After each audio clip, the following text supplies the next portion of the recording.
প্রায় সময় দেখা যায় আমরা দুর্গম জায়গায় গিয়ে থাকি, যেখানে আমাদের স্মার্টফোনে ইন্টারনেটের খুবই সমস্যা দেখা দেয়, 4G আসে যায়। যে আমি চাইলে খুব সহজে একটি অ্যাপ্লিকেশন দিয়ে 4G চালু করতে পারবো এবং আপনারা দুর্গম জায়গায় গিয়ে কিন্তু খুব সহজে 4G একেবারে স্টেবল ভাবে ব্যবহার করতে পারবেন। যদি আমি এখান থেকে অনলি 4G অ্যাপ্লিকেশনটা ওপেন করি, তারপর সেটিংসে ক্লিক করে দেই, এখান থেকে হচ্ছে আমরা পারফেক্ট নেটওয়ার্ক টাইপ এখানে ক্লিক করে আপনারা একটু নিচের দিকে আসবেন। নিচের দিকে আসলে আপনারা দেখতে পারবেন LTE অনলি, এটা সিলেক্ট করবেন।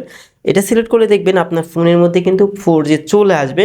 আমার এখানে এখনো আসতেছে না, অবশ্যই 4Gটা চলে আসবে, আপনাদেরকে সম্পূর্ণটা আমি দেখাচ্ছি। ওকে গাইজ, দেখেন কথা বলতে বলতে কিন্তু 4G চলে আসছে। জাস্ট আপনারা গুগল প্লে স্টোর থেকে অনলি 4G এই অ্যাপ্লিকেশনটি ইনস্টল করে নেবেন। তারপর আমার মতো এভাবে আপনি খুব সহজেই যে কোনো জায়গায় গিয়ে আপনি আমার মতো 4G ব্যবহার করতে পারবেন এবং বিভিন্ন জায়গাতে গিয়ে কিন্তু আমি এই টিপসটি ব্যবহার করে থাকি। আশা করি এই ভিডিওটি আপনাদের জন্য হেল্পফুল হয়েছে এবং এই ধরনের হেল্পফুল ভিডিও পেতে চ্যানেলটি এখনই সাবস্ক্রাইব করে রাখুন।